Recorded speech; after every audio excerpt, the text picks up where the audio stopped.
Sir ಅವಾಗ without investment cinema ಮಾಡ್ತಾರೆ. Without investment announce ಮಾಡಿದ್ರೆ ಎಲ್ಲ ಏರಿಯಾದ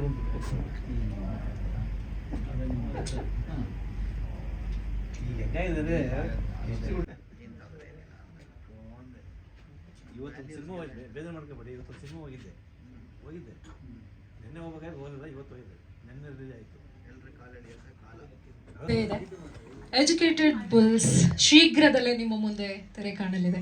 ಆದರೆ ಅದಕ್ಕಿಂತ ಮುಂಚಿತವಾಗಿ ಪ್ರೆಸ್ ಮೀಟ್ ಮಾಡಿ ನಮ್ಮ ಡಿರೆಕ್ಟರ್ ಹಾಗೆ ಆರ್ಟಿಸ್ಟ್ಗಳ ಹೀರೋಯಿನ್ಗಳ ಪರಿಚಯ ನಿಮ್ಗೆಲ್ಲಿಗೂ ಆಗಬೇಕು ಅಂತ ಹೇಳಿ ಈ ಪ್ರೆಸ್ ಮೀಟನ್ನು ಕರೆಯಲಾಗಿದೆ. ತಮ್ಮೆಲ್ಲರಿಗೂ ಆತ್ಮೀಯವಾದ ಸ್ವಾಗತ, ಸುಸ್ವಾಗತ. ನಾನು ಆಂಕರ್ ಅಕ್ಷತಾ ಕುಲಕರ್ಣಿ. ಇವತ್ತು ಎಜುಕೇಟೆಡ್ ಬುಲ್ಸ್ ಏನು ನೀವು ಇದನ್ನು ನೋಡ್ತಾ ಇದ್ದೀರಿ ಪೋಸ್ಟರ್, ಇದರಲ್ಲಿ 4 ಹೀರೋಸ್ ಹಾಗೆ ಒಬ್ಬ ಬ್ಯೂಟಿಫುಲ್ ಹೀರೋಯಿನ್ ಇದ್ದಾರೆ. ಒಂದು ಎಂಟರ್ಟೈನಿಂಗ್ ಮೂವಿ ಅಂತ ಹೇಳ್ಬೋದು. ನೀವು ಏನಾದರೂ ಮುಂದಿನ ದಿನಗಳಲ್ಲಿ ಈ ಮೂವಿಯನ್ನು ನೋಡ್ಲಿಕ್ಕೆ ಹೋದಾಗ ಖಂಡಿತ ಎದ್ದು ಬರಲ್ಲ. ಪೂರ್ತಿ movie the complete entertainment you will get in educated bulls. ಒಂದ್ಸತಿ ಜೋರಾದ ಚಪ್ಪಾಳೆ ಬರ್ರಿ. GK ಮುದುರಾಜ್ ಅವರ ಸಿನಿಮಾ ಅಂತ ಹೇಳಿದ್ರೆ ಡೌಟೇ ಇಲ್ಲ. ನಾವು ಯಾವುದೂ ಅವ್ರ ಪರಿಚಯ ಏನು ಮಾಡ್ಕೊಡ್ಬೇಕಾಗಿಲ್ಲ. Because he has done 40 movies. ಹಾಗೆ ಇದು ಅವರ 10 ವರ್ಷದ ಬಳಿಕ 41ನೇ cinema. This is the comeback movie. ತುಂಬಾನೇ ಅದ್ಭುತವಾಗಿ ಮೂಡಿ ಬಂದಿದೆ. ನೇರವಾಗಿ ನಾವು ಜಾಸ್ತಿ ಟೈಮ್ ತಗೊಳ್ಳೋದು ಬೇಡ, ಡೈರೆಕ್ಟ್ ಆಗಿ ಸಾಂಗ್ಗಳನ್ನು ಕೇಳೋಣ. ನಮಸ್ಕಾರ ಎಲ್ಲರಿಗೂ, ಮಾಧ್ಯಮ ಮಿತ್ರರಿಗೂ ಮತ್ತು ಬಂದಿರೋಂಥ ನನ್ನ ಸ್ನೇಹಿತರೆಲ್ಲ ನಮಸ್ಕಾರಗಳು. ಇದು ಎಜುಕೇಟೆಡ್ ಬುಲ್ಸ್ ಅಂದರೆ ವಿದ್ಯಾವಂತ ಗೂಳಿಗಳು. ಈ ಸಿನಿಮಾನ ನಾನು 1 ವರ್ಷ ಸ್ಟಾರ್ಟ್ ಮಾಡಿ, ಸೊ ಎಜುಕೇಷನ್ ಬಗ್ಗೆ ಇದು ಎಲ್ಲ ಹೊಸಬ್ರಿಟ್ಕೊಂಡೇ ಮಾಡಿದ್ದೀನಿ. 4 ಜನ ಹೀರೋಗಳು, ಒಬ್ಬ ಹೀರೋಯಿನು, ಮತ್ತು ಒಂದು ಹುಡುಗಿ ಗೆಸ್ಟ್ ಕ್ಯಾರೆಕ್ಟರ್ ಬಂದು ಹೋಗ್ತಾರೆ. ಮತ್ತು ಕ್ಯಾಮ್ರಾಮನ್ ಆಗಿ ರತಿನ್ ಗೌಡ ಅಂತ ಅವ್ರನ್ನ ಇಂಟ್ರೊಡ್ಯೂಸ್ ಮಾಡಿದ್ದೀವಿ. ಮತ್ತು ಸೂರಜ್ ಜೋಯೇಶ್ ಅವ್ರ ಜೊತೆ ಇದೇ ಫಸ್ಟ್ ಟೈಮ್ ಮಾಡಿದ್ದಾರೆ ಮ್ಯೂಸಿಕ್ಕು. ಅವರು ತುಂಬ ಚೆನ್ನಾಗಿ ಮಾಡಿದ್ದಾರೆ. ಪಾಪ ಪಾಂಡವರೊಂದು ಚಿದಾನಂದ್ ಅವರು ಇದೇ ಮೊದಲು ಭೇಟಿಯಾಗಿ ಇಬ್ಬರು ಕಾಂಬಿನೇಷನ್ ಮಾಡಿದ್ದೀವಿ. ನಂತರ ಎಲ್ಲ ನಮ್ಮ ಹೀರೋಗಳು ಸಿನಿಮಾದಲ್ಲಿ ಚೆನ್ನಾಗಿ ಮಾಡಿದ್ದಾರೆ. ನನಗೆ ಅವತ್ತಿನ ನಂಬಿಕೆ ಇತ್ತು ಚೆನ್ನಾಗಿ ಮಾಡ್ತಾರೆ ಅಂದ್ಬಿಟ್ಟು. ಬಟ್ ಇವ್ರದ್ದು ಕೆಲಸ ತೆಗಿಬೋದು ಅಂತ ಒಂದು ಹೋಪಿತ್ತು. ಅದೇ ಥರ ಅವರು ನನ್ನ ಹೇಳಿಕೆ ಏನು ಇದು ಮಾಡಿದ್ರು ಅದನ್ನು ತಿಳ್ಕೊಂಡು ಚೆನ್ನಾಗಿ ಮಾಡಿದ್ದಾರೆ. ಇವತ್ತು ಹೊಸಬರು ಅಂತ ಅನಿಸೋದೇ ಇಲ್ಲ, ಆ ಥರ ಚೆನ್ನಾಗಿ ಮಾಡಿದ್ದಾರೆ. ಮತ್ತು ನಾಯಕಿಯಾಗಿ ಸಹ ಪೂರ್ವಿಕ ಚೆನ್ನಾಗಿ ಮಾಡಿದ್ದಾರೆ. ಅದಕ್ಕೆಲ್ಲ ನಾನು ತುಂಬ ಧನ್ಯವಾದ ಹೇಳ್ತೀನಿ. ನಂತರ ನನಗೆ ಕೆಲಸ ಅಂತ ಟೆಕ್ನಿಷಿಯನ್ನು ಕೋಪ್ರೇಟ್ ಮಾಡಿದರು. ಎಲ್ಲರೂ ಕೋಪ್ರೇಟ್ ಮಾಡಿದರು. ಈ ಸಿನಿಮಾ ಅವರಿಂದ ನಮಗೆ ಒಂದು ಟೇಕಪ್ ಆಯ್ತಾ ಹೋಗ್ತು ಅಂದ್ಕೊಳ್ಳಿ. ಓಕೆ, ಸೊ ಇದು ಒಂದು ಕತೆ ಬಂದಾಗ ಏನಾಗುತ್ತೆ ಅಂದರೆ ಸಿನಿಮಾದ ಕತೆನ ಆಯ್ಕೆ ಮಾಡಿದ್ದು ಇದು ಮೊದಲು ಎಜುಕೇಟೆಡ್ ಬುಲ್ಸ್ ಅಂತ ನೋಡಿ 22ನೇ ಇಸ್ವಿಯಲ್ಲಿ ಒಂದು ಸ್ಟಾರ್ಟ್ ಮಾಡಿದ್ದು. ಆಕ್ಚುಲಿ ಇದೆ ಟೈಟಲಲ್ಲಿ. ನಿರ್ಮಾಪಕರು ಬೇರೆ ಆಗಿದ್ದರು, ಅದು ನಿಂತೋಯ್ತು.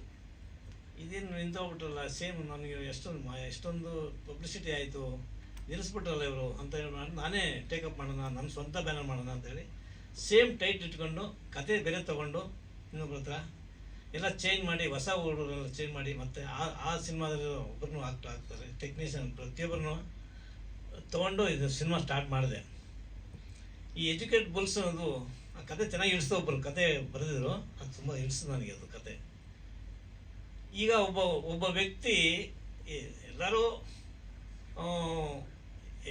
ವಿದ್ಯಾವಂತರಾಗಿ ಕೆಲಸ ಕೊಡ್ತಾರೆ ಅಂದ್ಕೊಂಡು, ನಮ್ಮ 4 ಜನ ಹೀರೋಗಳು ವೆಲ್ ಎಜುಕೇಟೆಡ್ಗಳು. ಸೊ ಅವರು ಏನೋ ಒಂದು ಕನಸು ಕಾಣ್ತಾರೆ, ನಾವು ಚೆನ್ನಾಗಿರಬೇಕು ಸಮಾಜದಲ್ಲಿ, ಅದಕ್ಕೆಲ್ಲರಿಗೂ ಒಂದು ಸ್ಟೆಪ್ ಮುಂದೆ ಮೇಲೆ ಇರಬೇಕು ಅಂತೇಳಿ. ಒಂದು ಬರೀ ಕೆಲಸ ಒಂದು ಕೆಲಸನೇ ಮುಖ್ಯ ಅಲ್ಲ ನಮಗೆ, ನಮ್ಮದು ಅಂತ ನಾವು ಗುರುತಿಸ್ಕೋಬೇಕು ಅನ್ನೋ ಥರ ಒಂದು ಕಾನ್ಸೆಪ್ಟ್ ಅವರೆಲ್ಲ ಆಸೆ ಆಕಾಂಕ್ಷೆ ಇರ್ತದೆ. ಸೊ ಈ ಆಸೆ ಆಕಾಂಕ್ಷೆನ ಒಬ್ಬರು ಕಾಯ್ತಾ ಇರ್ತಾರೆ. ಬನ್ನಿ ನಮ್ಮ ನೀರಜ್ ಅಂತೇಳಿ ಹೀರೋ.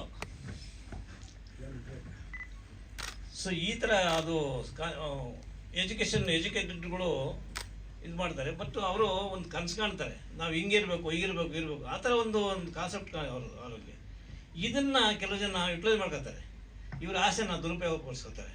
ಏನೋ ಆಸೆ ತೋರಿಸ್ತಾರೆ ಅವ್ರಿಗೆ, ನಮ್ಮ ಕಂಪ್ನಿ ಬಂದು ಸೇರಿಕೊಂಡ್ರೆ ಹಿಂಗೆ ನೀವೆಲ್ಲ ಬೆಳೆದು ಬಿಡ್ತೀರಾ, ನಿಮ್ಗೆ ಹಿಂಗಾಗುತ್ತೆ ಹಿಂಗೆ.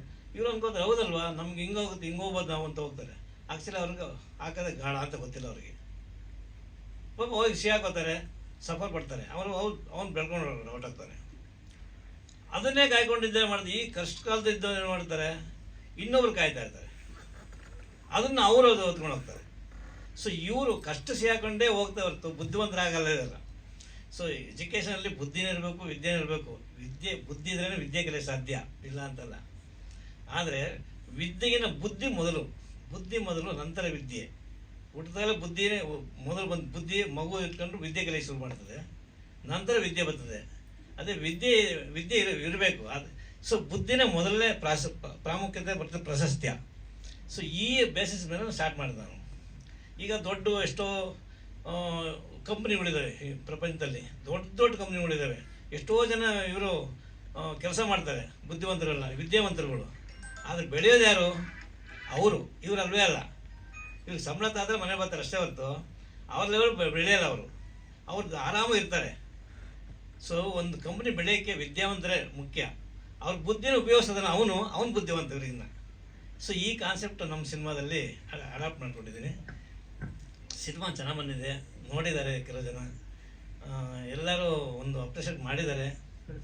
ಸೊ ಇಷ್ಟರಲ್ಲಿ ನಾನು ಈ ಸಿನಿಮಾನ ರಿಲೀಸ್ ಮಾಡ್ತೀನಿ ನೋಡಿಕೊಂಡು.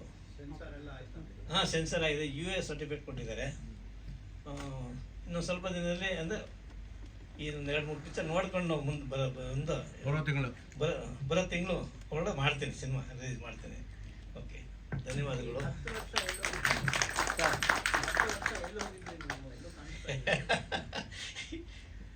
ನಿಮ್ಮಂಥ ನಿರ್ಮಾಪಕರು ಬಂದು ನಾನು ಕೆಲಸ ಮಾಡ್ತೀನಿ, ನಾನು ಕೆಲಸಗಾರ. ಯಾರೇ ಬಂದು ಕೆಲಸ ಕೊಟ್ಟರೆ ಕೆಲಸ ಮಾಡ್ತೀನಿ. ಸೊ ನಮ್ಮನ್ನು ಅವರು ಇದು ಮಾಡ್ತಾರೆ. ನಾವು ಒಂಥರ ಏನಂದರೆ ನೇರ ನುಡಿಯೋ ವ್ಯಕ್ತಿ. ನಾನು ಅವ್ರನ್ನ ಅಪ್ರಿಷಿಯೇಟ್ ಮಾಡೋದು, ನೀವು ಹಿಂಗೆ ಸರ್ ಅಂತ ಹೊಳ್ಕೊಂಡು ಹೋಗೋದು, ನಮ್ಗೆ ಅದೆಲ್ಲ ನಮ್ಗೆ ಗೊತ್ತೇ ಇಲ್ಲ. ಇವತ್ತು ಮೊದಲಿಂದಲೂ ಗೊತ್ತಿಲ್ಲ ನನಗೆ. ಸೊ ಆ ನೇರ ನೋಡಿ ಅವ್ರಿಗೆ ಕೆಲವು ಜನಕ್ಕೆ ಆಗಲ್ಲ. ಇವನ್ನ ಹಾಕೊಂಡ್ರೆ ಸುಮ್ಮನೆ ವೇಸ್ಟ್ ಕಣೆ ಅಂತ ಸುಮ್ಮನೆ ಬಿಡ್ತಾರೆ. ಬಟ್ ನಮ್ಮಿಂದ ಬೇಕಾದಷ್ಟು ಪಿಕ್ಚರ್ ಇದಾಗಿದೆ. ಅದಕ್ಕೋಸ್ಕರ ನಾನು ಯಾರೋ ಹತ್ರ ಹೋಗಿ ಕೇಳೋದಿಲ್ಲ. ಒಂದು ವೇಳೆ ಅವ್ರು ಬಂದರೂ ಯೋಚನೆ ಮಾಡ್ತೀನಿ, ಈ ಪರಿಸ್ಥಿತಿಯಲ್ಲಿ ಸಿನಿಮಾ ಮಾಡಿದರೆ ಆ ಮನಸ್ಸಿಗೆ ದುಡ್ಡು ಬರ್ತದಾ ಇಲ್ವಾ? ಆ ಒಂದು ವೇಳೆ ಇಲ್ಲಿ ಏನಂದರೆ, ಇಲ್ಲಿ ತಾನು ನಿರ್ಮಾಪಕನಾಗಿ ನಿರ್ದೇಶಕನಾಗಿ ನಡ್ಕೊಂಡು ಹೋಗೋದೇ ಒಂದು ಸಿಸ್ಟಮ್ ಇರ್ತದೆ.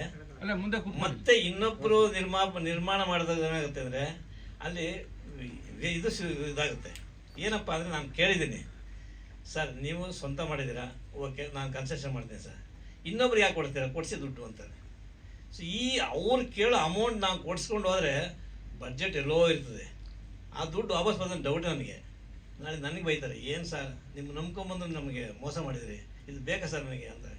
ನಮ್ಗೆ ಅರ್ಟ್ ಆಗುತ್ತವೆ, ಬೇಡ ಸಿನಿಮಾನೇ ಮಾಡೋದು ನೋಡಿಪ್ಪ, ಎಲ್ಲ ನೀವು ಒಪ್ಸ್ಕೊಂಡು ಮಾಡೋಂಗಿದ್ರೆ ಮಾಡಿಕೊಡಿ, ನಾವು ಮಾಡಿಕೊಡ್ತೀನಿ ಅಷ್ಟೇ ಹೊರತು ಮಿಕ್ಕಿದ್ದು ನನಗೇನು ಗೊತ್ತಿಲ್ಲ. ₹1 ದುಡ್ಡು ಬರೋಲ್ಲ ಥಿಯೇಟ್ರಿಗೆ ಹಾಕಿದ್ರೆ, ಇದು ಕನ್ಫರ್ಮಾಗಿ ಹೇಳ್ತೀನಿ.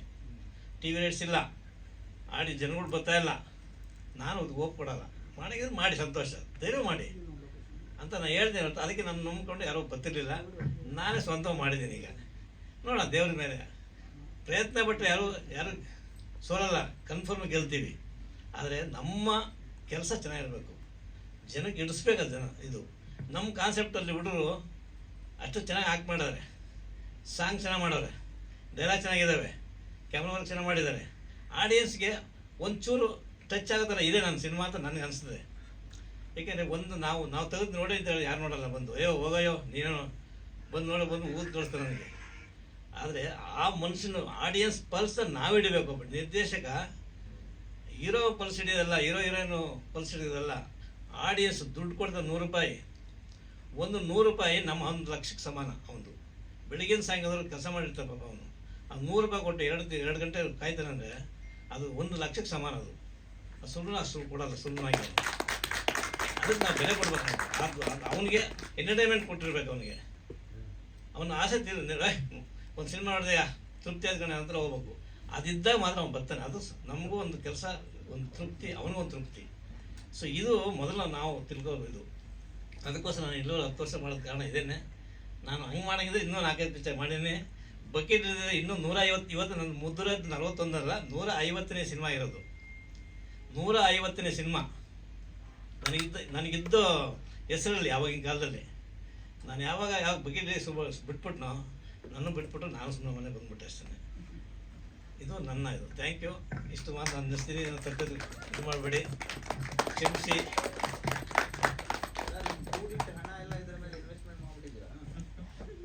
ಸರ್ ಇಲ್ಲ, ಸೇಫ್ ಆಗಿದ್ದೆ ನಾನು, ಏನು ತೊಂದರೆ ಇಲ್ಲ ಸರ್. ರಿಸ್ಕ್ ಅಲ್ಲ, ನಾನೇನು ಓಹೋ ಅಂತ ಮಾಡಲ್ಲ. ಇವತ್ತು ನನ್ನ ಬಡ್ಜೆಟಲ್ಲಿ ಇವತ್ತು 1 ಕೋಟಿ ಅಂತ ಯಾರು ಹೇಳೋದು. ನನ್ನ ಮನೆಗೆ ಬೋಲ್ ಕೇಳಿದ್ರು, ಪಿಕ್ಚರ್ ತೋರಿಸ್ದೆ. ಆ್ಯಕ್ಚುಲಿ ಇರೋ ಫ್ಯಾಕ್ಟ್ರಿ ಹೇಳ್ತೀನಿ, ಇದೇ ಜಾಗದಲ್ಲಿ ಸಿನಿಮಾ ಹಾಕಿದ್ದೀನಿ ಸರ್. ಫುಲ್ ಆಗಿತ್ತು, ಥಿಯೇಟ್ರು ಫುಲ್ ಆಗಿತ್ತು. ಎಲ್ಲ ಬಂದು ಎಂಡಲ್ಲಿ ಹಿಂಗೆ ಕ್ಲಾಪ್ ಹೊಡೆದಿಲ್ಲ. ಅದು ಖುಷಿ ಆಯಿತು. ಗೊತ್ತಿದ್ದು ಹೊಡೆದ್ರೋ ಅಥವಾ ಚೆನ್ನಾಗಿರ್ಬಾರ್ದು ಗೊತ್ತಿಲ್ಲ, ಬಟ್ ಎಲ್ಲರೂ ಚಪ್ಪಾಳೆ ಹೊಡೆದು ಸಿನಿಮಾ ನೋಡ್ಬಿಟ್ಟು ಪರವಾಗಿಲ್ಲ ಕಣೆ ಮಾಡಿದ್ದು ಬಂತು, ನಮಗೆ ನೆಮ್ಮದಿ ಆಯ್ತು ಈಗ ಅನ್ಸ್ತು ನನಗೆ. ಅಂದರೆ ನಾನು ಸಿನಿಮಾ ಮಾಡಿದ್ರು ನನ್ನ ದುಡ್ಡು ಸೇಫ್ ಆಗಿದ್ದೀನಿ. ನಾನು ಇವತ್ತರೆಗೂ ತೊಂದರೆ ಇಲ್ಲ.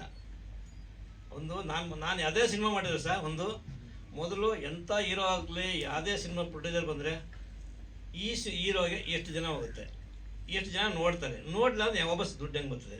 ಅಕಸ್ಮಾತ್ 50% ಆದರೆ ಬರಬೇಕಾ ಪ್ರೊಡ್ಯೂಸರ್ಗೆ, ಹೆಂಗೆ ಬರ್ಬೋದು 50%? ಅದನ್ನು ಬರೋ ಕೈಲಿ ಮನೆಗೆ ಹೋದರೆ ನಾನು ಹೋಗಿತಾರೆ. ಒಂದು 50% ತೊಗೊಂಡೋದ್ರೆ ಆಟ ಆಡಿದೆ, ಒಂದು 5 ಸಾವಿರ ಹೋಯ್ತು, ಹೋಯ್ತು ಪರವಾಗಿಲ್ಲ ಅಂತ ಬರಬೇಕು. ಹಂಗಿರ್ಬೇಕು, ಇಲ್ಲ ಮಾಡೋಕ್ಕೆ ಹೋಗ್ಬಾರ್ದು ಅವ್ರಿಗೆ. ಸೊ ಇದು ನನ್ನ ಉದ್ದೇಶ, ಧ್ಯೇಯ. ನನ್ನ ಸಿನಿಮಾನು ಚೆನ್ನಾಗಿದೆ, ನೋಡೋದೆಲ್ಲ ಖುಷಿ ಪಟ್ಟಿದ್ದಾರೆ. ಜನ ಖುಷಿ ಪಡ್ಬೋದು, ಅವರಿಷ್ಟ ಅದು. ಬಟ್ ಆಡಿಯನ್ಸ್ ಪರ್ಸ್ ಹಿಡಿಯೋ ಶಕ್ತಿ ನನಗಿದೆ ಒಂಚೂರು. ಅಟ್ಲೀಸ್ಟ್ ಒಂದು ದೇವ್ರು ಕೊಟ್ಟಿದ್ದ ನನಗೆ. ದೊಡ್ಡವ್ರದ್ದು ಕೆಲಸ ಮಾಡಿದ್ದೀನಿ ನಾನು ಮೊದಲು. ಅವ್ರ ಹತ್ರ ತಿಳುವಳಿಕೆ ಮೇಲೆ ನಾನು ಸಿನಿಮಾ ಮಾಡ್ತೇನೆ ಇವತ್ತು. ಸೊ ನಿಮ್ಮೆಲ್ಲ ಪ್ರೋತ್ಸಾಹ ಇರಲಿ. Thank you sir. ಎಲ್ರಿಗೂ ನಮಸ್ತೆ. ನನ್ನ ಹೆಸರು ಸೂರಜ್ ಜೋಯ್ಸ್ ಅಂತ. ಈ ಹಿಂದೆ ಒಂದಷ್ಟು ಸಿನಿಮಾ ಮಾಡಿದ್ದೀನಿ. ಸೊ ಈ ಸಿನಿಮಾ ಮೇಯ್ನಾಗಿ ಒಪ್ಕೊಂಡಿದ್ದು ಒಂದು ಮೇಯ್ನ್ ಉದ್ದೇಶ ಅಂದರೆ ಸರ್ ಎಕ್ಸ್ಪೀರಿಯನ್ಸ್. ಬೇಸಿಕ್ಲಿ ಅವರ ಒಂದು ಎಕ್ಸ್ಪೀರಿಯನ್ಸ್ ಅಲ್ಲಿ ನನಗೆ ಒಂದಷ್ಟು ಕಲಿಯಕ್ಕೆ ಸಿಗತ್ತೆ ಅನ್ನೋದೊಂದು ಮೇಯ್ನ್ ಉದ್ದೇಶ ಇದ್ದಿದ್ದು. ಜೊತೆಗೆ ಸಿನಿಮಾನು ಚೆನ್ನಾಗಿ ಮೂಡ್ ಬಂದಿದೆ. ಬಟ್ ಅದನ್ನ ನಾನು ಹೇಳಿದ್ರೆ ಚೆನ್ನಾಗಿರಲ್ಲ, ನೀವು ನೋಡ್ಬಿಟ್ಟು ನೀವು ಹೇಳಿದ್ರೇ ಬೆಟರು. ಹಾಡು ಕೇಳಿದ್ರಿ, ಏನನ್ನಿಸ್ತು ಅಂತ ನೀವು ಚಪ್ಪಾಳೆ ಹೊಡೆದಾಗ್ಲೇ ಗೊತ್ತಾಯ್ತು. ಸೊ ಯೂಟ್ಯೂಬಲ್ಲಿ ಅತಿ ಶೀಘ್ರದಲ್ಲೇ ಬರುತ್ತೆ. ನನಗಂತೂ ಇದರಲ್ಲಿ ಕೆಲಸ ಮಾಡಿ ಸುಮಾರು ಒಂದಷ್ಟು ವಿಷಯಗಳು ಕಲಿಯೋಕ್ಕಂತೂ ನಿಜವಾಗ್ಲೂ ತುಂಬ ಸಿಕ್ತು. ಸೊ ಒಂದು ಒಳ್ಳೆ ಎಕ್ಸ್ಪೀರಿಯನ್ಸ್ ಇರುವಂಥ ಒಂದು ಮೆಸೇಜ್ ಇರುವಂಥ, ಒಂದು ಎಂಟರ್ಟೈನ್ಮೆಂಟ್ ಇರುವಂಥ ಒಳ್ಳೆ ಸಿನಿಮಾ. ಸೊ ನೋಡಿ ಪ್ರೋತ್ಸಾಹಿಸಿ ಅಂತ ಹೇಳಕ್ಕೆ ಇಷ್ಟಪಡ್ತೀನಿ. Thank you. 2 ಹಾಡು ನಿರ್ಮಾಪಕ ದುಡ್ಡಿಲ್ಲ. 2 ಹಾಡಿದೆ. ಹೌದು. ನಂದೊಂದು 15 ಸಿನಿಮಾ ಆಗಿದೆ. ಸೊ ಇದು 16ನೇ ಸಿನಿಮಾ. ಗೊತ್ತಾಗುವಂಥ ಸಿನಿಮಾ ಅಂದರೆ ಬಿಚ್ಚುಗತ್ತಿ, ರಾಗು, ಈ ಸಿನಿಮಾಗಳು ಒಂದಷ್ಟು ಮಾಡಿದ್ದೆ ಸರ್. ಇದು ಗೊತ್ತಾಗತ್ತೆ ಸುಮ್ಮನೆ.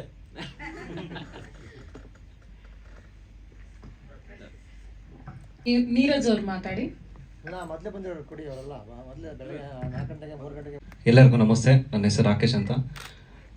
ಪತ್ರಿಕಾ ಮಿತ್ರರಿಗೆ ಜೊತೆಗೆ ಸ್ನೇಹಿತದ ವರ್ಗದವ್ರು ಬಂದಿದ್ದೀರಾ, ಎಲ್ಲರಿಗೂ ಕೂಡ ಫಸ್ಟು ವೆಲ್ಕಮ್ ಹೇಳ್ತಾ, ಏನು ಎಜುಕೇಟೆಡ್ ಬುಲ್ಸ್ ಅನ್ನುವಂಥ ಸಿನಿಮಾದಲ್ಲಿ ನಟನೆ ಮಾಡೋಕ್ಕೆ ಅವಕಾಶ ಕೊಟ್ಟಂತಹ ಡೈರೆಕ್ಟ್ರಿಗೆ ಮಂಜಣ್ಣ ಅವರು ಕಾರಣ. ಸೊ ಎಲ್ಲರಿಗೂ ಫಸ್ಟು ಥ್ಯಾಂಕ್ ಯು ಹೇಳೋಕ್ಕೆ ಇಷ್ಟಪಡ್ತೀನಿ. ಎಜುಕೇಟೆಡ್ ಬುಲ್ಸ್ ಒಂದು ಸೋಷಿಯಲ್ ಮೆಸೇಜ್ ಇರುವಂಥ ಸಿನಿಮಾ.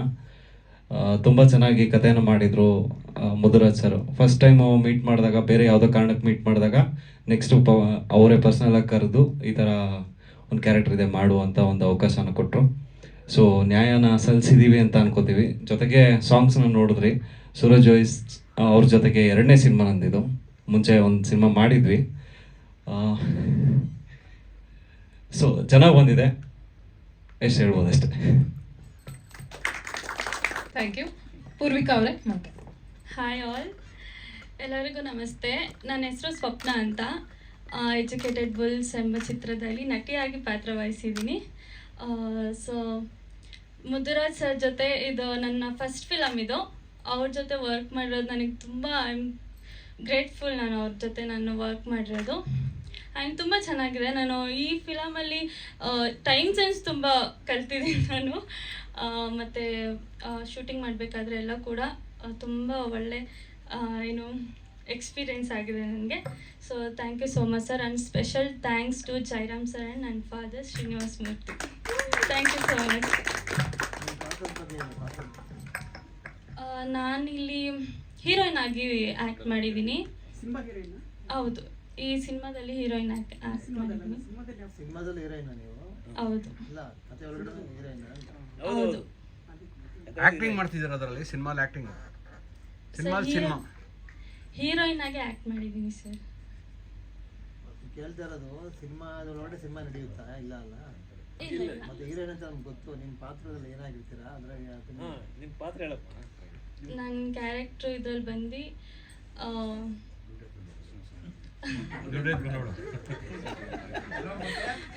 ಇದರಲ್ಲಿ ಒಂದು ಸಾಮಾನ್ಯ ಹುಡುಗಿ, ಬಡ ಹುಡುಗಿ, ಆಮೇಲೆ ಒಂದು ಮಟ್ಟಕ್ಕೆ ಬರ್ತೀನಿ. 25 ಕೋಟಿ. ಅದೆಲ್ಲ ನೀವು ಸಿನಿಮಾ ನೋಡಿನೇ ಹೇಳಬೇಕು. ನಾನು ಇದೇ ಹೇಳ್ತಾ ಹೋದ್ರೆ ನಿಮಗೆಲ್ಲ ಗೊತ್ತಾಗ್ಬಿಡುತ್ತೆ. So thank you.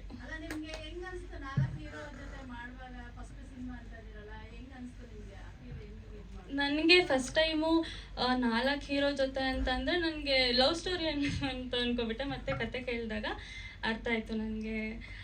ಬಟ್ ನನ್ನ ಕ್ಯಾರೆಕ್ಟರ್ ನನಗೆ ತುಂಬ ಇಷ್ಟ ಆಗಿದ್ದು ಇದರಲ್ಲಿ. ಸೊ ಸಾಂಗ್ಸು ಎಲ್ಲ ಕೂಡ ಕಂಪ್ಲೀಟ್ಲಿ ತುಂಬ ಸಖತ್ತಾಗಿದೆ. ಮತ್ತು ಯೂತ್ಸ್ಗೆ ಕೂಡ ತುಂಬ ಮೋಟಿವೇಟ್ ಆಗುವಂಥ ಮೂವಿ ಇದು. ಎಲ್ಲರೂ ನೋಡಿ ನಿಮ್ಗೆ ಇಷ್ಟ ಆಗೇ ಆಗುತ್ತೆ. Thank you. Ajay Ram sir ಮಾತಾಡಿ. ಹಾಯ್ ಎಲ್ರಿಗೂ. ಸೊ ನನ್ನ ಹೆಸರು ಅಜಯ್. ಸೊ ಇಲ್ಲೆಲ್ಲ ಬಂದಿರೋ ಫ್ರೆಂಡ್ಸ್, ಮೀಡಿಯಾ, ವೆಲ್ ವಿಷರ್ಸ್ ಎಲ್ರಿಗೂ ತುಂಬ thanks. So actually I am a software engineer. So was in Taiwan. ನಂದು ಪ್ರಾಜೆಕ್ಟ್ ಮುಗಿದ್ಮೇಲೆ ಸೊ JK ಮುತ್ತುರಾಜ್ ಸರಿಂದ ಒಂದು ಆಪರ್ಚುನಿಟಿ ಬಂತು ಮೂವಿ ಮಾಡೋಕ್ಕೆ. ಸೊ ನಾನು ಒಂದು ಲೀಡಾಗಿ ಆ್ಯಕ್ಟ್ ಮಾಡಿದ್ದೀನಿ. ಸೊ ಮೂವಿ ಅಂತೂ ಸಖತ್ತಾಗಿ ಬಂದಿದೆ. 4 ಹೀರೋ ಜೊತೆ ಮತ್ತು ಹೀರೋಯಿನ್ ಜೊತೆ ಮಾಡಿ like the experience was good. And songs ಎಲ್ಲ ನೀವು ನೋಡಿದ್ದೀರಾ, ಎಲ್ಲ ಚೆನ್ನಾಗಿದೆ. This is a social entertainer genre. So thank you sir for giving me such an opportunity, and thanks to my dad for supporting till here. Thank you. Kumar sir ಮಾತಾಡಿ. Hi ಎಲ್ರಿಗೂ ನಮಸ್ಕಾರ. ನನ್ನ ಹೆಸರು ತೇಜಸ್ ಕುಮಾರ್. ಮುದ್ದುರಾಜ್ ಸರ್ ಜೊತೆ ನಂದು 2ನೇ ಸಿನಿಮಾ. ನಾನು artist ಆಗಿದ್ದೆ. ಆವಾಗ ಚಿಕ್ಕ ವಯಸ್ಸಲ್ಲಿರುವಾಗ ನಾವು ಗೆಳೆಯರನ್ನು ಸಿನಿಮಾಗೆ ಇವ್ರು ಚಾನ್ಸ್ ಕೊಟ್ಟರು. ಆವತ್ತಿಂದ ನಮ್ಮ ಸರ್ದು ಪರಿಚಯ. ಆಮೇಲೆ ನಮ್ಮ ತಂದೆಯವ್ರ ಜೊತೆ ಬರ್ತಾ ಇದ್ದೆ, ಹೋಗ್ತಾ ಇದ್ದೆ ಅಷ್ಟೇ. ಆಮೇಲೆ ಬೆಳೀತಾ ಬೆಳೀತಾ ಸಿನಿಮಾ ಅಷ್ಟೊಂದು ಇರಲಿಲ್ಲ, ಓದಬೇಕಾಗಿತ್ತು. ಎಲ್ಲ ಓದಿ BE ಮಾಡಿದ್ದೀನಿ. ಲೈಕ್ ಎಲ್ಲ ಆಗಿ ನಾವು ಫಿಲಮ್ ಫೀಲ್ಡ್ ಬರಬೇಕಂತ ಇದ್ವಿ. ಟೈಮಲ್ಲಿ ಏನೇನೋ ಸ್ವಲ್ಪ ಪ್ರಾಬ್ಲಮ್, ಕೊರೋನಾ ಅದು ಇದು ಬಂತು. ಸೊ ಬರೋಕ್ಕಾಗಲಿಲ್ಲ. ಮತ್ತೆ ಬಣ್ಣ ಹಚ್ತೀನೋ ಇಲ್ಲ ಅಂದ್ಕೊಂಡಿದ್ದೆ. ಸೊ ಮುದ್ದರಾಜ್ ಸರ್ ಮತ್ತೆ ಸ್ಟೇಜ್ ಕೊಟ್ಟರು. ಲೈಕ್ ತುಂಬ ಹ್ಯಾಪಿ ಆಯಿತು ಅವತ್ತು. ತುಂಬ ಅಂದರೆ ರಂಗಭೂಮಿ ಕಲಾವಿದರಿಗೆ ಒಂದು ಚಾನ್ಸ್ ಮತ್ತೆ ಸಿಗುತ್ತೆ ಅಂದರೆ ಅದು ತುಂಬ ದೊಡ್ಡ ಆಪರ್ಚುನಿಟಿ ನಮಗದೆಲ್ಲ. But finally I got. ಆ ಮೂವಿ ತುಂಬ ಚೆನ್ನಾಗಿ ಬಂದಿದೆ. ಸ್ಟಾರ್ಟಿಂಗು 4 ಜನ ಹೀರೋ ಮತ್ತು ಸ್ಟೋರಿ ಕೇಳಿದೆ. ನಾನು ಫಸ್ಟು ಎಕ್ಸೈಟ್ಮೆಂಟ್ ಆಗಿದೆ ಏನಂದರೆ ಇವ್ರು ಹೇಗಪ್ಪ ಈ ಥರ ಒಂದು ಸ್ಟೋರಿ ಮಾಡಿದ್ರು ಅನ್ನೋದೇ ನನಗೆ ಎಕ್ಸೈಟ್ಮೆಂಟ್ ಆಗಿದ್ದು. ಬೇಸಿಕಲಿ ಏನಂದರೆ ಈಗ ಇಂಜಿನಿಯರ್ಸ್ ಆಗಲಿ ಯಾರೊಬ್ಬರು ಡಿಗ್ರಿ ಮುಗಿಸ್ಕೊಂಡು ಬಂದರೆ ನಾವು ಒಂದು ಕಂಪ್ನಿ ತೆಗೋಣ, ಸ್ಟಾರ್ಟಪ್ ತೆಗೋಣ ಅಂತ ಅಂದ್ಕೊಳ್ತೀವಿ. ನಾವು ಸ್ಟಾರ್ಟಪ್ ಮಾಡಿ ಒಳ್ಳೆ ಕಂಪ್ನಿಗೆ ಹೋಗಬೇಕು, ಲ್ಯಾಕ್ಸ್ ಅರ್ನ್ ಮಾಡಬೇಕಂತ ಯೋಚನೆ ಮಾಡ್ತೀವಿ. ಸೊ ಆ ಟೈಮಲ್ಲಿ ಆಗೋವಂಥ ಒಂದು ಮೋಸ ಆಗಲಿ, ಈ ಸ್ಟಾರ್ಟಪ್ ಕಂಪ್ನಿ ಆದರೆ ಪೊಲಿಟಿಷಿಯನ್ಸ್ ಪ್ರೆಷರ್ ಇರುತ್ತೆ. ಲೈಕ್ ಕಂಪ್ನಿ ಇನ್ ಟೈಮ್ ಮುಗಿಬೇಕಂತ ಇರುತ್ತೆ. ಸೊ ಆ ಪ್ರೆಷರ್ ಇಟ್ಕೊಂಡು ಎಷ್ಟು ಜನ ಯೂತ್ಸು ಮೋಸ ಹೋಗ್ತಾರೆ. ಆ ಮೋಸ ಹೋಗಿ ಅದನ್ನು ಯಾವ ರೀತಿ ಒಳ್ಳೆ ರೀತಿ ಹೇಳಬೇಕು ಅನ್ನೋದೇ ಸರ್ ಅದನ್ನು ತುಂಬ ಚೆನ್ನಾಗಿ ಮಾಡಿದ್ದಾರೆ. ನನಗೆ ಎಷ್ಟು ಖುಷಿ ಆಯ್ತು ಅಂದರೆ ಸ್ಟೋರಿ ಕೇಳಿಬಿಟ್ಟು ಓಕೆ ಈ ಥರನೂ ಇವ್ರು ಯೋಚನೆ ಮಾಡಿದಾರಲ್ಲ. ಸೊ ಇದು ಇವಾಗ ಏನು ಜನ್ರೇಷನ್ ಏನು ನಡೀತಾ ಇದೆ ಆ್ಯಕ್ಚುಲಿ, ಹಾಗಾಗಿ ಆ ಸ್ಟೋರಿ ಮೇಲೆ ನಮ್ಮದು ಬಂದಿದೆ. ಬಟ್ ತುಂಬ ಚೆನ್ನಾಗಿದೆ ಸ್ಟೋರಿ, ಫಿಲಮ್ ಆಗಲಿ. ಮತ್ತು ಸೂರಜ್ ಜೋಯ್ ಸರ್ದು ಮ್ಯೂಸಿಕ್ಕು ಫಸ್ಟ್ ಸಾಂಗ್ ಕೇಳಿ ತುಂಬ ಎಕ್ಸೈಟ್ಮೆಂಟ್ ಆಯಿತು. ಏನು ಈ ಥರನೂ ಸಾಂಗ್ ಇರುತ್ತಾ, ತುಂಬ ಚೆನ್ನಾಗಿ ಮಾಡಿದ್ದಾರೆ, ತುಂಬ ಚೆನ್ನಾಗಿದೆ ಸಾಂಗು. ಲೈಕ್ ಹಾಗೆ ನಮ್ಮ ಟೆಕ್ನಿಷಿಯನ್ಸ್ ಎಲ್ಲರೂ ಅಷ್ಟೇ, ಕ್ಯಾಮ್ರಾಮ್ಯಾನ್ ಧನು ಅಣ್ಣ ಆಗಲಿ, ಗಜ ಅಣ್ಣ ಅವರೆಲ್ಲರೂ ತುಂಬ ಚೆನ್ನಾಗಿ ಹಾರ್ಡ್ ವರ್ಕ್ ಹಾಕಿ ನಾವೆಲ್ಲ ಚೆನ್ನಾಗಿ ಮಾಡಿದ್ದೀವಿ. ನಾವು ಏನು ಕೇಳೋದಂದರೆ ಮೂವಿ ತುಂಬ ಚೆನ್ನಾಗಿದೆ, ಎಲ್ಲರೂ ಬಂದು ನೋಡಿ.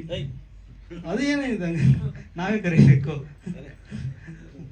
Okay, thank you sir, thank you. ಎಲ್ರಿಗೂ ನಮಸ್ಕಾರ. ನನ್ನ ಹೆಸರು ನೀರಜ್. ಸ್ಟೋರಿ ಚೆನ್ನಾಗಿತ್ತು, ಮತ್ತೆ ಎಲ್ಲರೂ ಚೆನ್ನಾಗಿ ಮಾಡಿದ್ರು. 4 ಗಂಟೆಗೆ ಫಸ್ಟ್ ಮಾಡಿದ್ದೀವಿ, ಅವರೆಲ್ಲ 3 ಗಂಟೆ ಬಂದು ಕಾಯ್ತಾ ಇದ್ದಾರೆ. ನೀವು 5 ಗಂಟೆಗೆ ಬಂದಿದ್ದೀರಾ.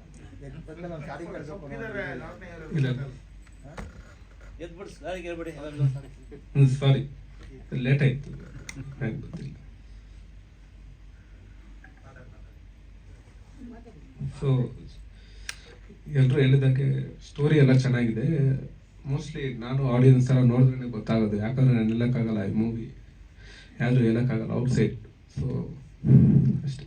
ನಿಮ್ಮ ಪಾತ್ರದ ಬಗ್ಗೆ ಹೇಳಿ, ಯಾಕೆ ನಿನ್ನೆ ಮೇನ್ ಹೀರೋ ಅಂತಿದ್ದಾರೆ, ಅವರು 4 ಜನ ಹೀರೋ ಅಂತಾರೆ. ಅವರೆಲ್ಲ ಹೇಳ್ಬಿಟ್ಟಿದಾರಲ್ಲ, ಅದಕ್ಕೆ ಲೇಟ ಬಗ್ಗೆ ಎಲ್ಲ ಹೇಳ್ತಾರೆ. ನೀವೇನು ಮಾಡ್ತೀರಪ್ಪ? ಫಸ್ಟ್ ನಿಜ ಜೀವನದಲ್ಲಿ ಏನು ಮಾಡ್ತೀರ? ಇಲ್ಲ, ಓದ್ತಾ ಇಲ್ಲ. ಸೊ ಇದೆ, ಸೊ ಇದೇ ಫಸ್ಟ್. ನೀವು ಓದ್ತಾ ಇದ್ದೀರಾ, ಏನು ಮಾಡ್ತೀರಾ ರಿಯಲ್ ಲೈಫಲ್ಲಿ? ಇದೆ ಫಸ್ಟ್ ಕೆರಿಯರ್, ಇದೆ ಫಸ್ಟ್ ಕೆರಿಯರ್. ಓಕೆ, ಪಾಪ ಪಾಂಡು ಖ್ಯಾತಿಯ ಸದಾನಂದ್ ಸರ್ ಕುರಿತು ಮಾತಾಡಿ ಸರ್. ಎಲ್ರಿಗೂ ನಮಸ್ಕಾರ. ನನಗೆ ಈ ಸಿನಿಮಾದಲ್ಲಿ ತುಂಬ ಇಷ್ಟ ಆಗಿದ್ದು ಅಂದರೆ ಭಾಗ್ಯದ ಲಕ್ಷ್ಮೀನ ಪದ. ಯಾಕಂದರೆ ನಾವೆಲ್ಲ ಕಾಯ್ತಾ ಇರ್ತೀವಿ, ಭಾಗ್ಯಗಳು ಸಿಗ್ತವೆ, ಆದರೆ ಭಾಗ್ಯಲಕ್ಷ್ಮಿ ಸಿಗಲ್ಲ. ಪ್ರತಿದಿನ ಕಾಯ್ತಾ ಇರ್ತೀವಿ. ನಾವು ಕೂಡ ಬರೋ ದಾರಿನಲ್ಲಿ ಅಂದರೆ ಪ್ರತಿದಿನ ಈ ಸಿನಿಮಾ ನಮಗೆ ಭಾಗ್ಯ ಕೊಡ್ಬೋದು, ಈ ಸಿನಿಮಾ ನಮಗೆ ಭಾಗ್ಯ ಕೊಡ್ಬೋದು ಅಂತ ಕಾಯ್ತಾನೆ ಇರ್ತೀವಿ, ಕನಸು ಕಾಣ್ತಾನೆ ಇರ್ತೀವಿ. ಇದೇ ರೀತಿ ಈ ಸಿನಿಮಾದಲ್ಲಿರುವಂಥ ಸಬ್ಜೆಕ್ಟು, ಫಸ್ಟು ಈ ಸಬ್ಜೆಕ್ಟನ್ನು ನಾನು ನನ್ನ ಹೆಂಡತಿ ಇಬ್ಬರು ಕೇಳಿದ್ವಿ. ಸರ್ ಮುದುರಾಜ್ ಸರ್ ಹೇಳಿದರು, ತುಂಬ ಚೆನ್ನಾಗಿದೆ ಸರ್ ಅಂದೆ. ಸರ್ ನಿಮ್ಮ ಪಾತ್ರ ಈ ಥರ ಬರುತ್ತೆ ಅಂತಂದರು. ನನಗೆ ಆಶ್ಚರ್ಯ ಆಯಿತು, ಯಾಕಂದರೆ ಇವಾಗಲೂ ಕೂಡ ನನಗೆ ಪಾಪ ಮಾಡು ಅಂತಲೇ ಕರೀತಾರೆ. ಯಾವುದಾದ್ರೂ ಸೀರಿಯಲ್ ಆಗಲಿ ಅಥವಾ ಸಿನಿಮಾದಲ್ಲಿ ಮಾಡಿದರೆ ಸರ್ ನೀವು ಪಾಪ ಮಾಡೋಂಥ ಪಾತ್ರ ಮಾಡಿ ಅಂತಾರೆ. ನನಗೂ ಬೇರೆ ಬೇರೆ ಪಾತ್ರಗಳು ಮಾಡೋದಕ್ಕೆ ಇಷ್ಟ, ಆದರೆ ಜನಗಳ ಆಸೆನೂ ಒಂದು ಮುಖ್ಯ ಆಗುತ್ತೆ. ಆದರೆ ಈ ಸಬ್ಜೆಕ್ಟ್ ಕೇಳಿದಾಗ ಇದ್ರಲ್ಲಿ ಬರುವಂಥ ಪಾತ್ರ ಕೇಳಿ ನನಗೆ ಶಾಕ್ ಆಯಿತು. ಯಾಕಂದರೆ ಇದು ಒಂಥರ 3 ಥರ ಬರುತ್ತೆ. ಸ್ಟಾರ್ಟಿಂಗಲ್ಲಿ ಒಂಥರ ಬರುತ್ತೆ, ಸೆಕೆಂಡ್ ಡೇ ಒಂಥರ ಬರುತ್ತೆ, ಕೊನೆಗೆ ಒಂಥರ ಬರುತ್ತೆ. ಆಮೇಲೆ ಈ ಪಾತ್ರ ಇಡೀ ಸಿನಿಮಾದಲ್ಲಿ 25 ಕೋಟಿ ಅನ್ನೋಂಥ ಆಸೆನ ಉಳಿಸುತ್ತೆ, ಕನಸನ್ನು ಉಳಿಸುತ್ತೆ ಅಂತ ಒಂದು ಪಾತ್ರ. ಸೊ ತುಂಬ ಖುಷಿ ಆಯಿತು. ಆಮೇಲೆ ನಾನು ಹೆಂಡತಿ ಕೇಳಿದ್ರು, ಸರ್ ಕತೆ ತುಂಬ ಚೆನ್ನಾಗಿದೆ, ಏನು ಟೈಟ್ಲು ಅಂತ. ಎಜುಕೇಟೆಡ್ ಬುಲ್ಸ್ ಅಂದರು. ತುಂಬ ಚೆನ್ನಾಗಿದೆ ಸರ್. ಆಮೇಲೆ ಶೂಟಿಂಗ್ ಆಯಿತು, ಡಬ್ಬಿಂಗ್ ಆಯಿತು, ಮತ್ತು ಆದಮೇಲೆ ಏನು ಬರಲೇ ಇಲ್ಲ. ನಾನು ಹೆಂಡತಿ ಕೇಳಿದ್ರು, ನಿಮ್ಮ ಸಿನಿಮಾ ಯಾವಾಗ ಅಂತ. ಯಾವುದು? ಅದೇ ಎಜುಕೇಟೆಡ್ ಫೂಲ್ಸು. ಫೂಲ್ಸ್ ಅಲ್ಲಮ್ಮ, ಅದು ಬುಲ್ಸು. ಹೌದಾ? ಮತ್ತಿನ್ನೂ ಸಲ ಕೇಳಿದ್ರು, ನಿಂದು ಯಾವಾಗ ಸಿನಿಮಾ ಎಜುಕೇಟೆಡ್ ಫೂಲ್ಸು? ಫೂಲ್ಸ್ ಅಲ್ಲಮ್ಮ, ಅದು ಬುಲ್ಸು ಅಂದರೆ. ಆಮೇಲೆ ಅಂದ್ಕೊಂಡೆ ನಾನು, ಇದು ಫೂಲ್ಸು ಬುಲ್ಸು ಅಂತ. ಕೊನೆಗೆ ಇಲ್ಲೊಂದ್ಸಲ ಸಿನಿಮಾ ಪ್ರೀಮಿಯರ್ ಶೋ ಹಾಕಿದಾಗಲೇ ಗೊತ್ತಾಯಿತು ಎಜುಕೇಟೆಡ್ ಫೂಲ್ಸ್ ಅಂತ. ಎಷ್ಟು ಅಂದರೆ ಇಲ್ಲಿ ಫೂಲ್ಸು ಹೌದು, ಬುಲ್ಸು ಹೌದು, ಎರಡೂ ಮ್ಯಾನೇಜ್ ಮಾಡುವಂಥ ಪಾತ್ರಗಳು ಈ ಸಿನಿಮಾದಲ್ಲಿ ಬರುತ್ತೆ. ಮುದ್ದುರಾಜ್ ಸರ್ದ ಹತ್ರ ಇನ್ನೂ ನಾನು ಒಂದ್ಸಲ ಇದೇ ಥರವೇ ನಾನು ಸಾರಿ ಕೇಳಬೇಕು. ಸಾರಿ ಸರ್, ಒಂದಿನ ಲೇಟ್ ಆಯಿತು. ಯಾಕೆ ಅಂತಂದರೆ ಸುಮಾರು ನಮ್ಮ ಮನೆಯಿಂದ ಒಂದು ಲೊಕೇಶನ್ನು 38 ಕಿಲೋಮೀಟ್ರು. ಅದು ದೇವನಹಳ್ಳಿ ಹತ್ತತ್ರ ಬರುತ್ತೆ ಲೊಕೇಶನ್ನು. ನಾನು ಇದ್ದದ್ದು JP ನಗರ, ಜಂಬೂ ಸವಾರಿದ್ದೀನಿ. ಹೋಗ್ತಾ ಇದ್ದೆ, ಮ್ಯಾಪ್ ಹಾಕೊಂಡೇ ಹೋಗ್ಬೇಕು, ಪ್ರತಿಯೊಂದು ಲೊಕೇಶನ್ಗೆ ಹೋಗ್ಬೇಕು ಅಂತಂದ್ರು. ಅದು ಕರೆಕ್ಟಾಗಿ ತೋರಿಸ್ತು. ಎಲ್ಲಿವರೆಗೂ ತೋರಿಸ್ತು ಅಂದರೆ BTM ಲೇಔಟಿಂದ ಒಂದು ಸ್ವಲ್ಪ ಮುಂದೆ ಹೋಗ್ತೀವಿ. ಅಲ್ಲಿ ಹೋಗ್ತಾ ಇದ್ದೀವಿ. ಮತ್ತೆ ಹಿಂಗೆ ರೈಟ್ ಬಂದು ಮತ್ತೆ ಲೆಫ್ಟಿಗೆ ಬಂದೆ. ಮತ್ತೆ ಅದೇ ಕ್ಲಾಸ್ಗೆ ಬರ್ತಾ ಇದ್ದೀನಿ. ಹಿಂಗೆ ಹೋಗ್ತಾ ಇದ್ದೀನಿ, ಮತ್ತೆ ಅಲ್ಲಿಗೆ ಬರ್ತಾ ಇದ್ದೀನಿ. ನನಗೆ ಮೈಯೆಲ್ಲ ಬೆವದೋಯ್ತು, ಯಾಕಂದರೆ ಟೈಮ್ ಆಗ್ತಾ ಇದೆ. ಅಲ್ಲಿ ಇಷ್ಟು ಬರೋದಕ್ಕೆ ಹೇಳಿದ್ದಾರೆ, ನಾವು ಹೋಗ್ಬೇಕು, ಇಲ್ಲಿ ದಾರಿ ಗೊತ್ತಿಲ್ಲ, ಯಾಕೆ ಕೇಳಕ್ಕೆ, ಯಾಕಂದ್ರೆ ಅಡ್ರೆಸ್ ಗೊತ್ತಿಲ್ಲ ನನಗೆ. ಮ್ಯಾಪ್ ತೋರಿಸಿದ್ರೆ ಅವ್ರಿಗೇನು ಗೊತ್ತಾಗುತ್ತೆ? ಗೊತ್ತಾಗಲ್ಲ. ಸರಿ, ಒಂದು ನಮ್ಮ ಅಳಿಯ ಇದ್ರು, ಒಂದು ಕೆಲಸ ಮಾಡಿ ಹಿಂಗೆ ಹೋಗ್ಬಿಡಿ. ಇಲ್ಲ ಸರ್, ಅದು ಒಂದ್ಸಲ ಅಲ್ಲಿ ಏತ್ಕೊಂಡ್ಬಿಡುತ್ತೆ, ನನಗೆ ಗೊತ್ತೇ ಆಗೋದಿಲ್ಲ ಅದು. ಆಮೇಲೆ ಅಂತೂ ಇಂತೂ ಬೆವರು ಸುಲ್ಕೊಂಡು ಅಂದು ಹೋದೆ. ಅದ್ರ ಮಧ್ಯದಲ್ಲಿ ಪಾಪ ಪ್ರೊಡಕ್ಷನ್ ಮ್ಯಾನೇಜರ್, ಸರ್ ಎಲ್ಲಿದ್ದೀರಾ, ನಿಮಗೆ ಕಾಯ್ತಾ ಇದ್ದಾರೆ ಅಂತ. ಆದರೆ ಒಂದು ವಾಯ್ಸ್ ಬಂತು ನನಗೆ ಪ್ರೊಡಕ್ಷನ್ ಮ್ಯಾನೇಜರ್ ಅವರ ಫೋನಿಂದ, ಏನಂದರೆ ಅವ್ರಿಗೆ ಟೆನ್ಷನ್ ಕೊಡೋದಕ್ಕೆ ಹೋಗಬೇಡ, ಅವ್ರ ಪಾಡಿಗೆ ಅವ್ರು ಬರಲಿ ಅಂತ. ನನಗೆ ಸ್ವಲ್ಪ ಸಮಾಧಾನ ಆಯಿತು. ನಿಧಾನಕ್ಕೆ ಹೋದೆ. ಮುಂಚೆ ಅವರಿಗೆ ಒಂದು ಸಲ ಸಾರಿ ಕೇಳಿದೆ, ಸಾರಿ ಲೇಟ್ ಆಯ್ತು. ಪರವಾಗಿಲ್ಲ, 1 hour ಲೇಟ್ ಆಯಿತು. ಆದರೆ ಅವ್ರು ಎಷ್ಟು ಕೂಲ್ ಆಗಿತ್ತು ಅಂತಂದರೆ ನನಗೆ ಒಂಥರ ತುಂಬ ಇಷ್ಟ ಆಯಿತು. ಯಾಕಂದರೆ ಸೀನಿಯರ್ಸ್ ಡೈರೆಕ್ಟರ್ ನಾನು ಕೇಳಿದ್ದೀನಿ, ಆದರೆ ಅವರು ಇಲ್ಲಿವರೆಗೂ ಅದೇ ಥರ ಉಳಿಸ್ಕೊಂಡಿದ್ದಾರೆ. ಅವರ ಕೆಲಸದ ವೈಖರಿ ಆಗಲಿ ಅಥವಾ ಅವರ ಗುಣಗಳಲ್ಲಿ ಅಥವಾ ನಡತೆಯಲ್ಲಿ ಉಳಿಸ್ಕೊಂಡಿದ್ದಾರೆ ಅಂದರೆ ನನಗೆ ತುಂಬ ಫಸ್ಟ್ ನನಗೆ ಕಂಡಿದ್ದು ಮುದ್ದುರಾಜ್ ಸರ್. ಅವಾಗೆಷ್ಟು ತಾಳ್ಮೆ ಇತ್ತು, ಈಗಲೂ ಅಷ್ಟೇ ತಾಳ್ಮೆ ಇದೆ. ಆಮೇಲೆ ಡಬ್ಬಿಂಗಲ್ಲೂ ಆದರೂ ಅಷ್ಟೇ, ನಮಗೆ ಟೀ ಬ್ರೇಕ್ ಅಂದಾಗ ಅವರೇ ಟೀ ಮಾಡಿಕೊಡೋರು, ಅಥವಾ ಟೀ ಹಾಕ್ಕೊಡೋರು. ನನಗೆ ಇಂಥ ಡೈರೆಕ್ಟರ್ ಹತ್ರ ಕೆಲಸ ಮಾಡಿದ್ದು ನನಗೆ ತುಂಬ ಖುಷಿ ಆಯಿತು. ಸೊ ಇನ್ನೊಂದ್ಸಲ ಹೊಸಬ್ರು ಮಾಡಿದ್ದಾರೆ. ಇದರಲ್ಲಿ ನನಗೆ ಹೊಸಬ್ರು ಅಂತ ಅನ್ನಿಸ್ಲೇ ಇಲ್ಲ, ಅಷ್ಟು ಚೆನ್ನಾಗಿ ಅವರು ವರ್ಕ್ ಮಾಡಿದ್ದಾರೆ. ಒಳ್ಳೆ 2 ಹಾಡನ್ನು ತುಂಬ ಚೆನ್ನಾಗಿ ಕೊಟ್ಟಿದ್ದಾರೆ. ಆಮೇಲೆ ಕ್ಯಾಮರಾಮನ್ ಸರ್ ಅಷ್ಟೇ, ಎಲ್ಲೂ ಕೂಡ ನಮಗೆ ಟೆನ್ಷನ್ ಆಗಲೇ ಇಲ್ಲ. ಇದು ಯಾವ ಸಿನಿಮಾ ಮಾಡ್ತಾ ಇದೀವಿ ಅಂತ ನಮಗೆ ಯಾವತ್ತೂ ಅನಿಸ್ಲಿಲ್ಲ. ಎಲ್ಲ ಒಟ್ಟಿಗೆ ಕೂಡ್ಕೊಂಡು ಎಲ್ಲೋ ನಾವು ಪಿಕ್ನಿಕ್ಗೋ ಅಥವಾ ಪಾರ್ಟಿಗೋ ಬಂದಿದ್ದೀವಿ ಅಂತ ಅನ್ನಿಸ್ತಾ ಇತ್ತು. ಆ ರೀತಿ ಲೊಕೇಶನ್ ಇರ್ತಾ ಇತ್ತು. ನಾನು ಸುಮಾರು ಒಂದು 8 ದಿನ ಕೆಲಸ ಮಾಡಿದೆ ಅನ್ಸುತ್ತೆ. ಆ 8 ದಿನ ಹೆಂಗೋಯ್ತು ಅಂತಲೂ ಗೊತ್ತಾಗಲಿಲ್ಲ. ಅಷ್ಟು ನೋಡಿ, ಇಲ್ಲೇ ಗೊತ್ತಾಗುತ್ತೆ ನಾವು ಬಂದು ಇಷ್ಟೊತ್ತಾಯ್ತಾ ಅಂತ. ಯಾಕಂದರೆ ಇದೊಂಥರ ಫ್ಯಾಮಿಲಿ ಥರ ನನಗೆ ಅನ್ನಿಸ್ತು. ಪಾಪ ಪಾಂಡೋಲ್ ನನಗೆ ಈ ಥರ ಅನಿಸಿತ್ತು. ಸೊ ನಾನು ನೆಕ್ಸ್ಟ್ ಅಂದಿದ್ದು ಸಿನಿಮಾದಲ್ಲಿ ನನಗೆ ಇದು ಒಂದು ತುಂಬ ಖುಷಿ ಆಯಿತು. ಇನ್ನೊಂದ್ಸಲ ಈ ಸಿನಿಮಾಗೆ ಆಲ್ ದ ಬೆಸ್ಟ್ ಹೇಳ್ತೇನೆ. ಖಂಡಿತ ಇದು ಸಕ್ಸಸ್ ಆಗೇ ಆಗುತ್ತೆ. ಇಂಥ ಬೇರೆ ಬೇರೆ ಸಬ್ಜೆಕ್ಟ್ಗಳು ಮುದ್ದುರಾಜ್ ಸರಿಂದ ಬರಲಿ ಅಂತ ನಾನು ಕೇಳ್ಕೊತೀನಿ. ನಮಸ್ಕಾರ. ಇನ್ನೊಂದು ವಿಷಯ ಹೇಳಕ್ಕೆ ಇಷ್ಟಪಡ್ತೀನಿ ಮುಂದೆ. ಈ ಸಿನಿಮಾನ ತೋರಿಸ್ತು, ಇಲ್ಲಿ ಪ್ರೊಜೆಕ್ಷನ್ ಹಾಕಿದ್ದೆ. ಸೊ ನೋಡಿದ್ರು ಎಲ್ಲರೂ. ಅವಾಗ ನನಗೊಂದು ತುಂಬ ಖುಷಿಯಾದ ವಿಷಯ ಅಂದರೆ, ಮೊದಲು ಡಿಸ್ಟ್ರಿಬ್ಯೂಟರ್ಗಳು ಬರ್ತಿದ್ರು. ಮೊದಲು ನಾವು ತೋರಿಸ್ತೀವಿ ಸಿನಿಮಾಗಳು, ಡಿಸ್ಟ್ರಿಬ್ಯೂಟರ್ ತೋರಿಸ್ತಾ ಇತ್ತು. ನೋಡಿಬಿಟ್ಟು ಡಿಸ್ಟ್ರಿಬ್ಯೂಟರ್ಗಳು ನನಗೊಂದು ಏರಿಯಾ ಇರಲಿ ಕರೆದ್ಬಿಟ್ಟು ಕೇಳೋರು, ಇರಲಿ ನಮ್ಗೆ ಇಷ್ಟು ಕೊಡ್ತೀವಿ, ಅದು ಕೊಡ್ತೀವಿ, ಇದು ಕೊಡ್ತೀವಿ ಅಂತ ಹೇಳೋರು. ಸೊ ನಮ್ಮ ಒಪ್ಪಿಗೆ ಯಾರು ಕೊಡೇವಿಲ್ಲ ಅಂದರೆ ಸುಮ್ಮನೆ ಇದ್ದೀವಿ. ಸೊ ಅದೇ ಥರ ಇಲ್ಲಿ ಸಿನಿಮಾ ಹಾಕಿದ ತಕ್ಷಣ ಕೆಲವು ಜನ ದೊಡ್ಡ ವ್ಯಕ್ತಿಗಳು 1-3 ಜನ ಬಂದರು.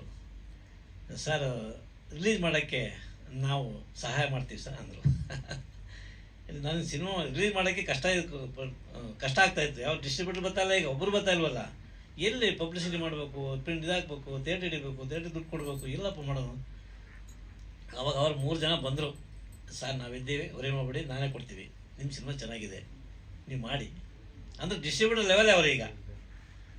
ಆ ಸಿನಿಮಾ ಅಂದರೆ ಇಡಿಸಿದೆ ಅಂತ ಅವರಿಗೆ ಸಿನಿಮಾ. ಇಲ್ಲ ಯಾರು ಮುಂದೆ ಬರಲ್ಲ, ಯಾರು ಮಾಡಿ ಸರ್ ನೋಡೋದು ಚೆನ್ನಾಗಿದೆ ಸರ್ ಅಂತ ಹೊರಟೋಗ್ಬಿಡ್ತಾರೆ.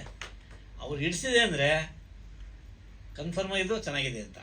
ಇಲ್ಲ ಯಾರು ಮುಂದೆ ಬರೋ ಸಾಧ್ಯ, ದುಡ್ಡು ಆಗ್ತಿದ್ದೆ ಒಬ್ಬರು ಬರಲ್ಲ ರಿಲೀಸ್ ಮಾಡೋಕ್ಕೆ. ನನಗೆ ಈ ಸಿನಿಮಾ ರಿಲೀಸ್ ಮಾಡೋಕ್ಕೆ ಏನು ತೊಂದರೆ ಇಲ್ಲ.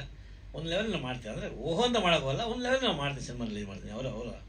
ಅವರ ಬೆಂಬಲದಿಂದ ನಾನು ತುಂಬ ಆ ವಿಷಯ ಹೇಳಬೇಕು ಅಂತ ಇವತ್ತು ಇದಕ್ಕೋಸ್ಕರ ನಾನು ಕೇಳ್ತೀನಿ. ಏನಾದರೂ ಪ್ರಶ್ನೆಗಳಿದ್ರೆ ಕೇಳಿ. Group photo sir,